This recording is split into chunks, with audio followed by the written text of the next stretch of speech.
The Night Watch. March 18, 1944. 2:11 hours. Anzio Beachhead, Italy. A cold wind slides in from the Tyrrhenian Sea, carrying the smell of damp sand, oil, and cordite. Somewhere beyond the blackened dunes, German artillery mutters like distant thunder. Not firing yet. Waiting. Inside a shallow earthen dugout reinforced with timber and scrap steel, a single bulb flickers. Radio tubes glow faint orange. The air is thick with heat from the equipment and the sour smell of unwashed wool uniforms. A field telephone hangs dead on its hook. At the radio desk sits a boy. 17 years old. Too young to vote. Old enough to carry the lives of hundreds in his hands. Private First Class Thomas Hale, U.S. Army Signal Corps, leans forward, headset crooked on his head, chin dipping toward his chest. His right hand still rests on the Morse key. His left brushes the tuning dial, fingertips numb from hours of tension. Outside, boots crunch softly in the mud as a runner passes. Inside, the radio hum never stops. You can hear it before you see it. The faint, uneven breathing. Hale has been awake for nearly 36 hours. The Anzio landings were supposed to break the stalemate in Italy. Instead, they created a trap. Allied troops are bottled up against the sea, dug in under constant observation. Every radio transmission matters. Every pause could mean disaster.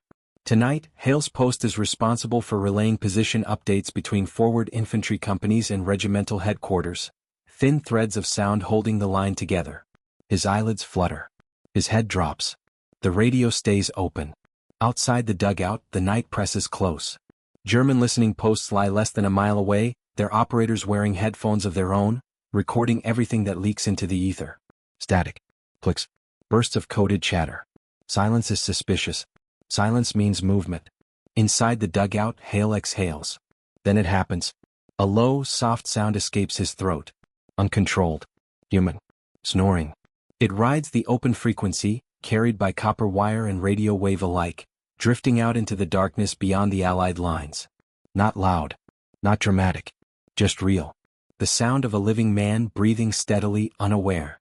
Minutes pass. No alarm sounds. No shell lands. No voice breaks the line. In the enemy listening post, headphones crackle. A German signals operator tilts his head, frowning. He turns a dial, sharpens the signal. The sound becomes clearer. Breathing. Rhythmic. Confident. Not the silence of a vacated post. Not the frantic whispers of an attack forming. Someone is still there. Back in the dugout, Hale shifts in his chair. His helmet slips, tapping lightly against the radio casing. He doesn't wake. His snoring continues, uneven but constant. The bulb flickers again as the generator hiccups. Time stretches. Outside, a U.S. infantry platoon crouches in a flooded trench, rifles angled toward the dark. They're waiting for confirmation. Enemy movement reported earlier in the evening. If the Germans attack now, the line will buckle. The men know it. They can feel it in their bones. At headquarters, an operations officer stares at a map smeared with pencil marks and coffee stains. He's waiting on Hale's post to go silent, or scream. Either would mean the same thing. But the radio stays open. And the sound coming through it is calm. Human. Alive. In the German command dugout, a decision begins to form. If the Allied forward radio is still manned, if the operator is relaxed enough to make such a careless noise, then the Americans aren't moving yet. No withdrawal. No immediate assault. Perhaps they're still pinned down. Perhaps waiting until dawn. The order does not come. Artillery crews remain idle. Infantry units stay in place. Assault plans are postponed. Back at the radio desk, Hale finally stirs. His eyes snap open. His heart slams into his ribs. He straightens, wipes his mouth with the back of his glove, and listens, panic rising as he realizes what he's done. The radio is still live. His breathing catches. He reaches for the headset, fingers trembling, unaware that the mistake he fears has already reshaped the night. Unaware that, in the silence that did not follow his sleep, hundreds of men have been granted something they desperately need. Time. And as Hale inhales sharply, preparing to report in, the distant guns remain quiet, just a little longer. The listening war. 2:27 hours. The radio line is still open. Private Hale presses the headset tight against his ears, listening for any sign that the damage is already done. Static crackles softly. No shouting. No urgent call signs. No German interference signals bleeding through. Just the low hiss of an occupied frequency. He swallows. 17 years old, trained in weeks for a job that men twice his age struggle to carry. He knows the rule drilled into him from day one. An open mic can kill you faster than a rifle.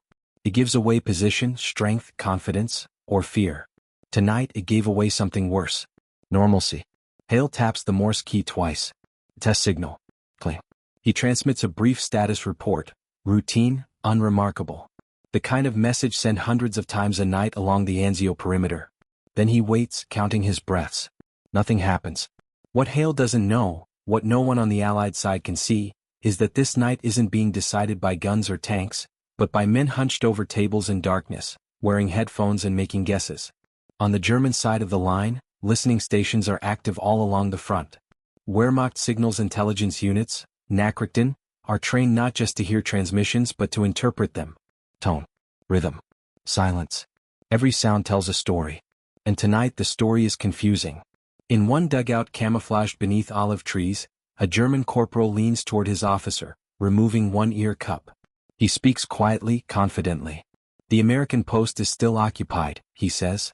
The operator sounds relaxed. Possibly fatigued but present. Another man adjusts the frequency again, isolating the sound Hale never knew he sent. Breathing. A faint snore, now broken but unmistakably human. Not a recording. Not a trick. A real man still there. The officer frowns at the map laid out before him. Red pins mark German assault groups staged for a limited night attack. Probing actions meant to exploit Allied weakness. The plan depends on surprise. On catching American units repositioning under cover of darkness. But surprise requires absence. And absence isn't what the radios are telling him. If the Americans were pulling back, their forward radio posts would fall silent. If they were preparing an attack, traffic would spike, coded bursts, frantic relays. But instead, the frequency is steady. Calm. Almost careless. Too careless to be fake. The officer hesitates. And in war, hesitation is a weapon. Back across the lines, Hale rubs his eyes and forces himself to stay alert. He adjusts the bulb, logs the time, and continues routine checks. He doesn't confess what happened. There's no one to tell. No one would understand. Falling asleep on watch is punishable, especially here where the beachhead survives by minutes and meters. Outside, the infantry platoon still waits in the trench. Water seeps through their boots. A sergeant checks his watch again, then peers toward the dark tree line. He expects flares. He expects movement. None comes. At 2:45 hours, regimental headquarters receives Hale's confirmation. Forward post active. No contact. The message is dull. Almost disappointing. But dull is good. Dull means alive. So the headquarters officer does something small, but crucial. He delays moving a reserve company that was scheduled to shift positions under cover of night. He orders them to wait until first light. That single decision ripples outward. Nearby, an artillery battery does not displace. Engineers do not expose themselves clearing wire. A medical unit remains sheltered instead of relocating along an exposed road. One delay stacks upon another, each removing a potential target from the darkness. On the German side, the assault timetable slips. 5 minutes. 10. 20. The listening stations continue to hear signs of life. Not chatter. Not noise. Just presence. A man breathing on an open line. It suggests complacency or confidence. Either way, it argues against an immediate strike. The German officer taps his pencil against the map. He thinks of earlier nights when sudden silence preceded brutal ambushes. He remembers radio posts going dead seconds before flares lit the sky and machine guns opened up. But tonight the Americans sound there. The order to attack does not come. At 3:10 hours, Hale nearly nods off again. He catches himself this time, biting the inside of his cheek until the pain clears his head. He has no idea that every minute he stays awake now is less important than the minutes he slept before. Because those minutes bought something no radio message ever could. Uncertainty. By 3:30 German units are told to stand down. Dawn is approaching. Any movement now risks exposure to Allied air power. The window has closed. The assault that was planned for the early hours of March 18th is quietly erased. No shells fall. No whistles blow. No men charge across the wire. At first light, Allied reconnaissance patrols move out and discover something strange. Enemy units are still in their night positions. No evidence of an attempted push. No fresh shell craters. No casualties to count. Only later, much later, will officers piece together how close the night came to disaster. Back at the radio desk, Hale finally allows himself a breath. He wipes condensation from the equipment and logs another routine entry. He still believes he made a mistake that went unnoticed. He does not yet know that the sound of his snoring drifting into enemy headphones has frozen an entire sector of the front. Nor does he know that, at dawn, nearly 400 men will still be standing where they should have been overrun. And the reason lies in a war fought with ears, not eyes. But the truth will not reveal itself yet. Not until questions start being asked. The missed assault. March 18, 1944. 5:42 hours. The first light creeps over the Anzio plain, turning the mist silver and exposing the scars of the night that never happened. American infantrymen rise slowly from their foxholes, stiff and exhausted, expecting to see evidence of a German probe, shell craters, torn wire, bodies in the mud. Instead, the ground ahead lies strangely untouched. The silence feels wrong. Almost ominous. Officers walk the line, binoculars pressed to their eyes. Enemy positions remain occupied but quiet. No signs of withdrawal. No signs of attack. Just men waiting on both sides, blinking into the morning. At regimental headquarters, a situation report is compiled. Patrols confirm it. No contact overnight. The German assault everyone was braced for simply never came. Maps are unfolded again.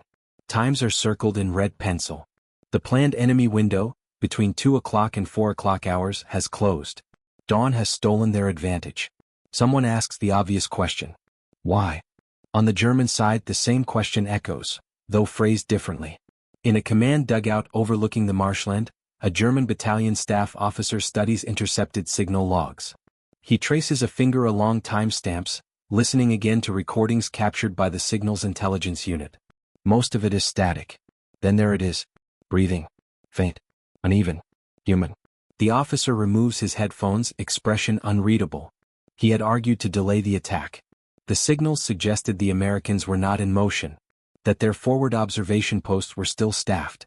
That launching an assault into alert defenders at night would be suicide. Now, with daylight rising, the decision seems justified. But justification in war is often built on incomplete truths. Back at Hale's radio post, relief finally arrives. A corporal older by at least a decade takes the chair, glancing at the logbook. He grunts approvingly. Quiet night, he says. Hale nods, forcing a smile. His body still hums with fatigue. He wants to sleep, but guilt keeps him upright. He considers confessing, then stops. What would he even say? I fell asleep, but nothing happened? In the infantry trenches, word spreads slowly. A night everyone expected to die in passed without incident. Men light cigarettes with shaking hands. Some laugh too loudly. Others stare toward the enemy lines, unsettled. Nearly 400 soldiers, infantry, engineers, medics, artillery crews, had been positioned in exposed or transitional locations overnight. Any one of them could have been caught mid-movement if the attack had come as planned. Casualty estimates, scribbled hastily the evening before, had been grim.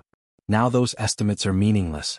Hours later, Allied intelligence officers begin comparing notes.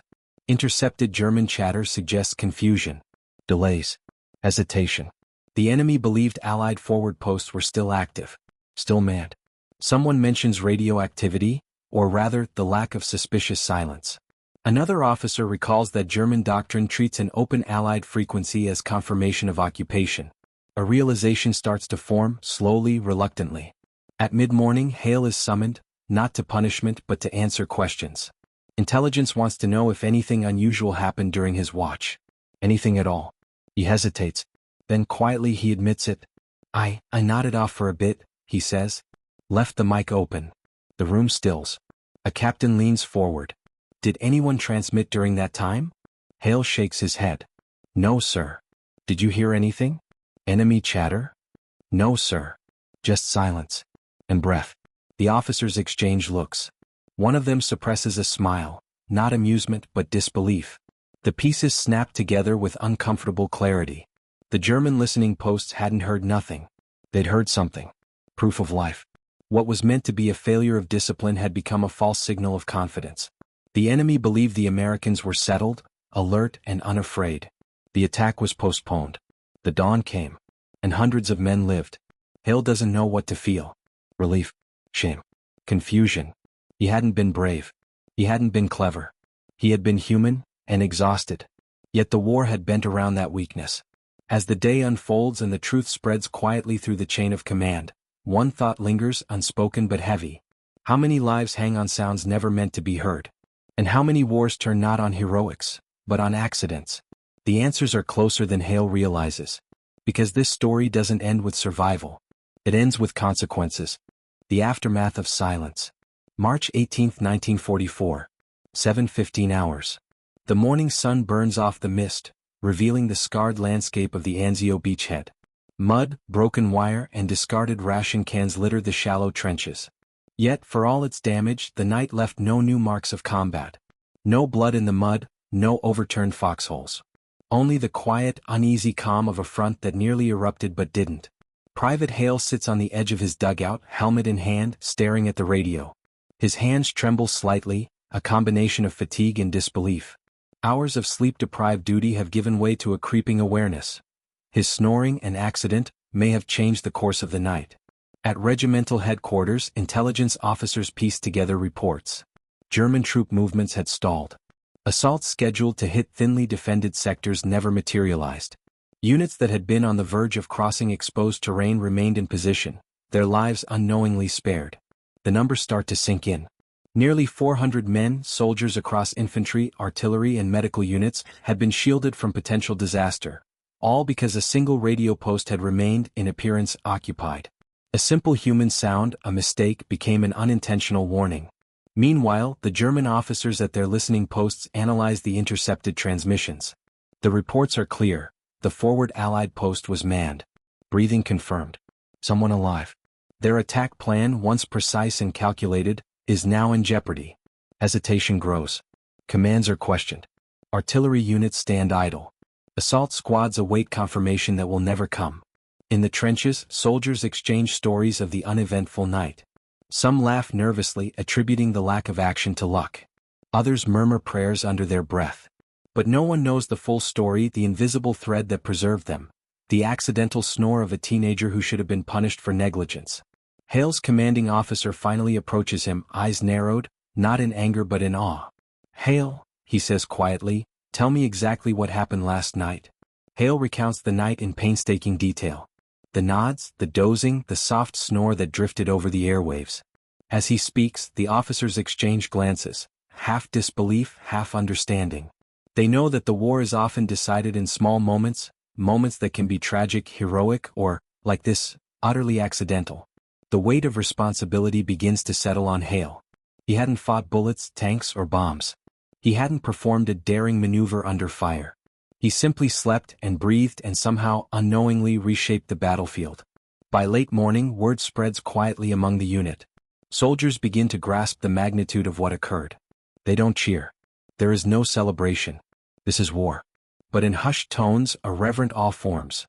A life-saving accident, born of fatigue and human vulnerability. And yet, in the background, a lesson lingers, one the young radioman will carry forever. In war, every sound matters. Every heartbeat, every breath, every action, intentional or not, can tip the scales between survival and annihilation. For Hale, the night's events mark the beginning of an understanding few men his age ever grasp. War does not always reward courage. Sometimes, it rewards presence.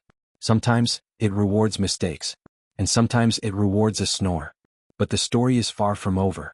Because the ripples of that night, the near miss, and the preserved lives are only the start of the lesson the boy will learn. Recognition and reflection. March 19, 1944. 10 o'clock hours. The sun is higher now, baking the sand and mud. The Anzio beachhead stirs with the quiet movements of soldiers resuming daily routines. Mess tents, supply runs, stretcher drills, but underneath it all, attention remains. Everyone remembers what could have happened. Everyone knows how close the night came to disaster. Private Hale sits quietly in the corner of the operations tent, scribbling in his logbook. His uniform is streaked with grime. His hands are raw from handling radio equipment through freezing nights and sweltering mornings. Officers move past, speaking in low tones, occasionally glancing at him, weighing whether to intervene, reprimand, or praise. The truth is, Hale doesn't yet know the full impact of his unintentional act. No one tells him outright. War rarely celebrates accidents. Discipline is strict and errors are punished. And yet, officers whisper among themselves, exchanging fragments of reports from the listening stations. noting the Germans' hesitation, the cancelled night attack, the unexpected preservation of nearly 400 lives. Hale reflects, staring at the tangled wires before him. He remembers the precise moment fatigue overtook him, the blink of his lids, the slump of his shoulders, and the soft, almost musical sound that slipped past his consciousness. That sound, entirely human, completely unplanned, had echoed across the battlefield, reaching ears that would otherwise have guided death toward his comrades. He asks himself quietly, was it chance? Or fate? An operations officer approaches, lowering his voice. Hale. Last night could have gone very differently. Your post remained live. The Germans heard signs of life. It delayed them. Hundreds of men weren't hit, weren't caught in open fire. You should understand the weight of that. Hale swallows. Confusion and disbelief ripple through him. The fear he felt falling asleep has transformed into something alien, responsibility not earned but carried nonetheless. Nearby, soldiers laugh nervously over shared cigarettes, recounting how quiet the night was. No shells, no flares, nothing, one says. Another murmurs, we got lucky, that's all. But Hale knows it wasn't luck, at least not entirely. Someone's sleep, human imperfection, and a little sound carried on the radio had been the difference between disaster and survival. Hale begins to understand an uncomfortable truth about war. It is chaotic, unpredictable, and often ruled not by heroics, but by accidents, small human errors, and fleeting moments of presence. The lessons drilled into young soldiers, the importance of vigilance, discipline, and procedure, remain true, but now he sees another side. Sometimes war rewards flawed humanity. That realization does not make him proud. It does not make him brave. It makes him thoughtful, aware that even the smallest, most unintended actions can shape history. As he stares at the sunrise glinting off muddy helmets and steel helmets lined in the sand, he senses a fragile thread connecting him to the lives saved the previous night. Every step, every breath, every sound can carry consequences unseen, stretching across the battlefield like invisible wire.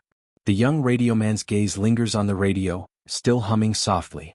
He knows that the war will continue. Nights will be darker. Shells will fall.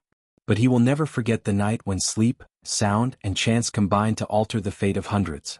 And far away, in a listening post he will never see, German officers review their delayed assault. They can never know that the signs of life they heard were nothing more than the unconscious rhythm of a 17-year-old's breathing. A lesson forms, quiet but profound. In war, every life, every action, intended or accidental, carries power beyond comprehension.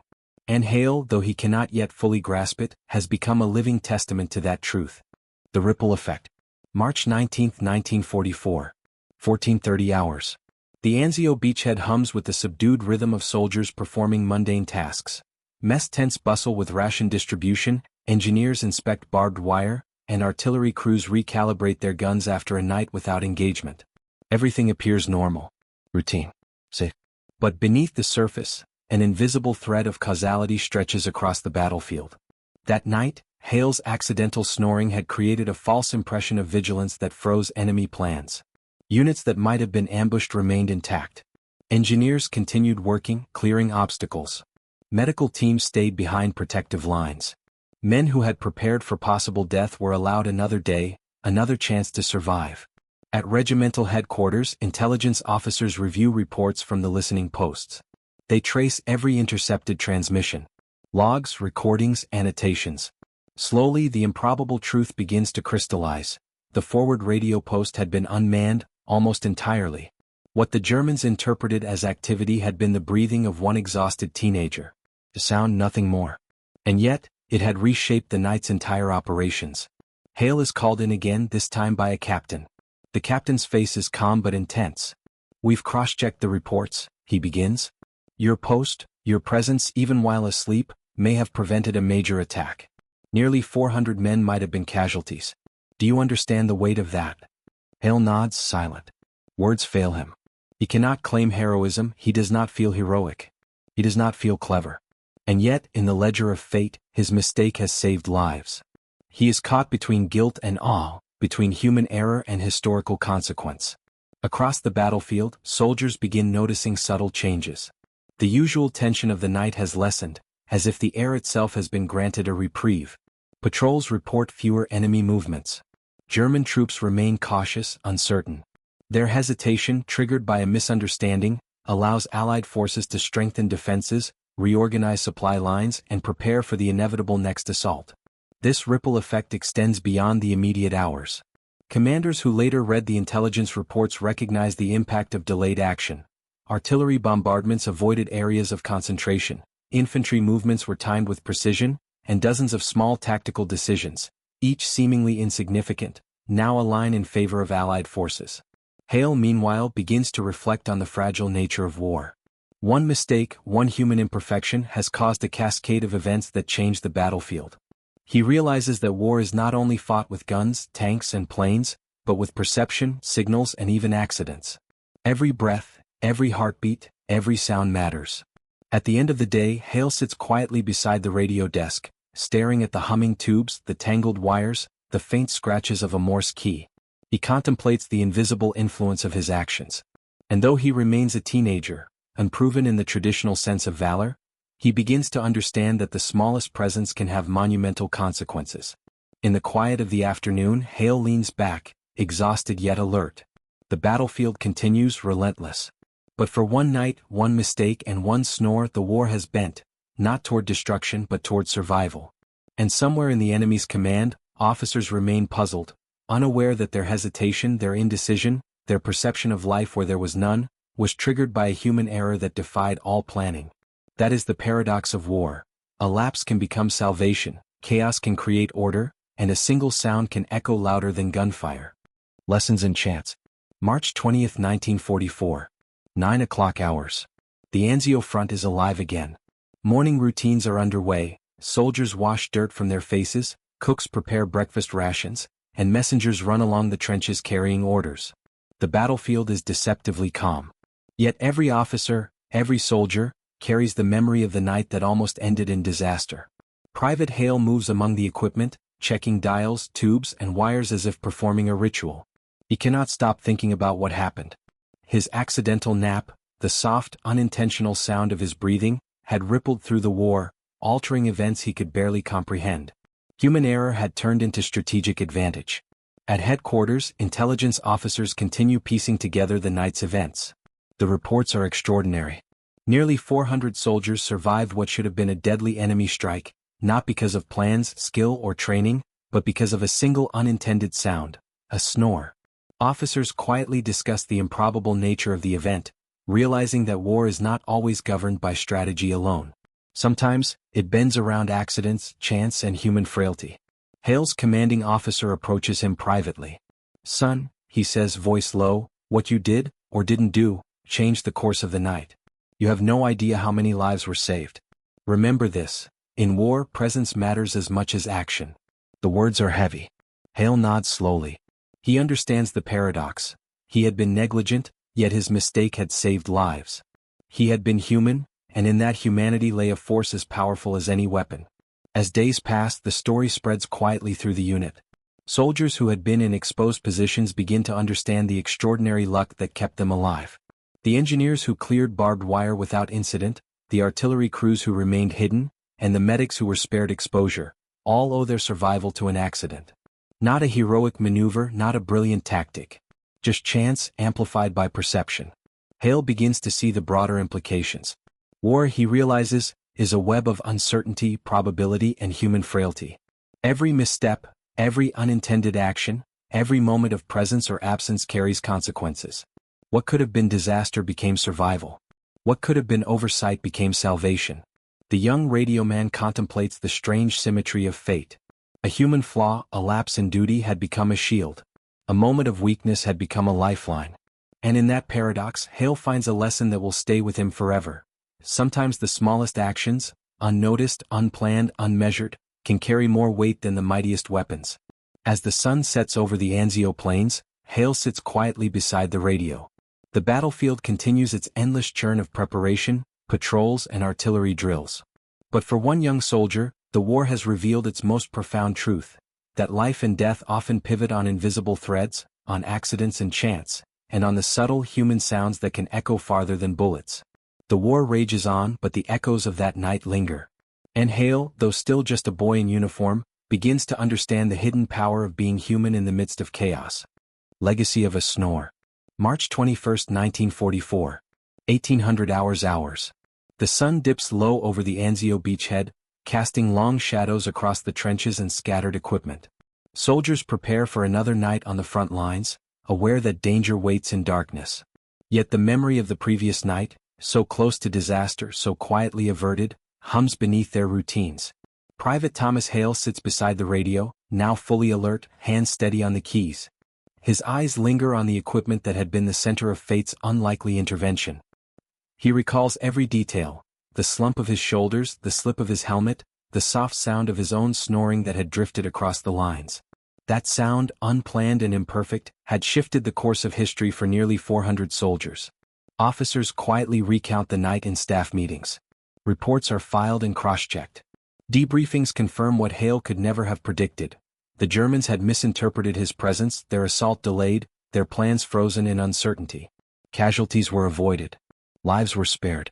The accidental intervention of a single teenager had altered events on a massive scale. Hale begins to understand something deeper. War is not only a contest of weapons, strategy, or courage. It is a fragile network of perception, timing, and chance. Every signal, every movement, every sound, even one as ordinary as a human breath, can tip the balance between survival and annihilation.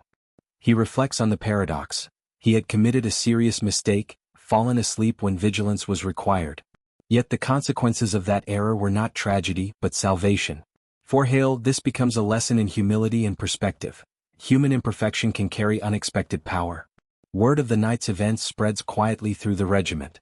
Soldiers whisper about the miracle that spared them, though the full story remains unknown to many. Officers, while careful not to glorify an error, acknowledge the strange, improbable chain of events that led to their survival. Hale, the boy who slept at his post, becomes a silent witness to a truth few fully comprehend. Sometimes survival is guided not by skill alone, but by the unpredictable human elements of war. As evening falls, Hale looks out toward the horizon. The battlefield stretches endlessly, trenches, mud, broken equipment, the occasional silhouette of a patrol. He understands that the war will continue, that nights of tension, danger, and chaos await. But he also knows that one small human act, one lapse, one snore, can ripple outward, changing lives in ways impossible to measure. And in that knowledge lies the strange, quiet triumph of the night he almost failed his duty, a teenager's exhaustion, a simple snore, and the unseen power of being alive. The battlefield remains indifferent. Guns, tanks, and artillery do not pause for morality, luck, or youth. But sometimes, in the shadows and static of war, life endures against all odds. And for Hale, for the soldiers whose lives he unknowingly safeguarded, that night becomes an eternal reminder of the fragile, astonishing role of chance in the theater of war.